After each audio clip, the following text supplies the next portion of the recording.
Adrian, I really liked your paella. It's a great way to use bulgur. I love that. So I'm also going to use bulgur in a slightly different way. I'm going to make a beautiful fish dish. It's light, lots of flavour to it. What I'm going to get you to start with is to finely chop what I call eschalots, you call shallots. So give that a chop for me. Yep. And I'm going to start with the actual bulgur itself. So again, it's an absorption process. I've got a cup of bulgur.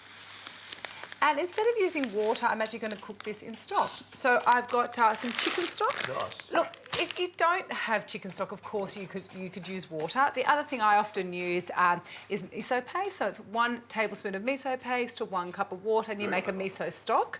But I've got my 2 cups. Actually, I don't even need to measure that. I know there's 2 cups in there. Perfect.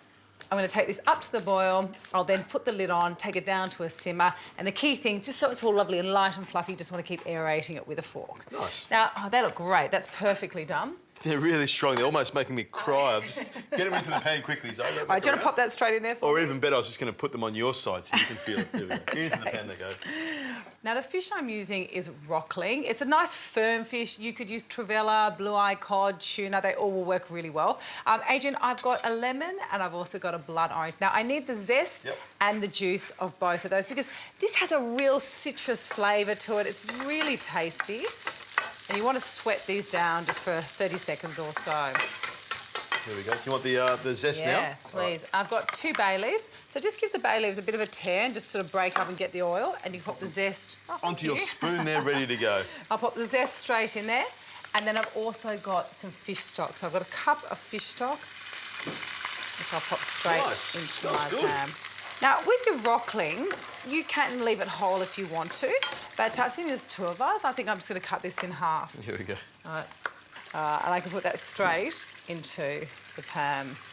Now, there's some seeds in there, so make sure you use that strainer.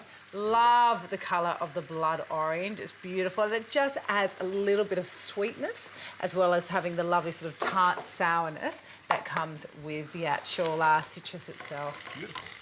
All right, this will come to the boil and then I'm going to turn that down to the simmer. I'm going to pop the lid on. It's going to take about 10 minutes. By that time, my bulgur will be ready. I'm going to chop some beautiful mint and I've got some pistachios to toss through the bulgur as well.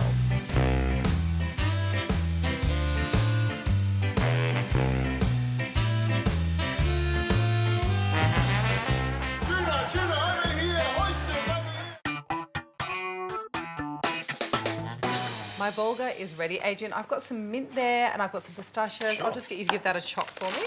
And I'm going to put the bulgur straight into this bowl. I'll save a little bit for later because it's only you and I to eat this today. I'm going to add a little bit of olive oil to the bulgur. Oh, thank you. Those pistachios look great. Love the green colour of the pistachios. Love the extra protein and good fats. And the mint together works really, really well. A little bit of salt in there and a little bit of pepper as well. I'm glad you put the salt in there. I know that. I know you love your salt. I know. Oh, that mint smells beautiful. Freshens things right up, doesn't it? Really lovely. All right, give that a nice mix through. And then I'm just going to put that on this beautiful plate. Looks good. Because I like to put the fish on top of the bulgur. Nice. Yep. It'll soak up all the liquid as well. Absolutely. And make a sauce That's why you want all that saucy, juicy stuff to go straight onto the bulgur. Oh, nice. Look at that. And wait, I just want to get a little bit of the juice with the sauce. Oh, lovely. You don't want to waste any of that, do you? No, don't waste the good stuff. There you have it. Okay. There we go. Right, let's try the fish. Try a little piece of fish with some bulgur with a nice little salad you've made. That fish is delicious. It's cooked beautifully. I love the way you put the citrus through it, the shallots. That's fantastic. The bulgur with the fresh mint, the pistachios and the fish. It's a beautiful combination. Adrian, who would have thought bulgur could be so versatile? It's low GI, it's really tasty, but again, we've showcased in 3 beautiful ways.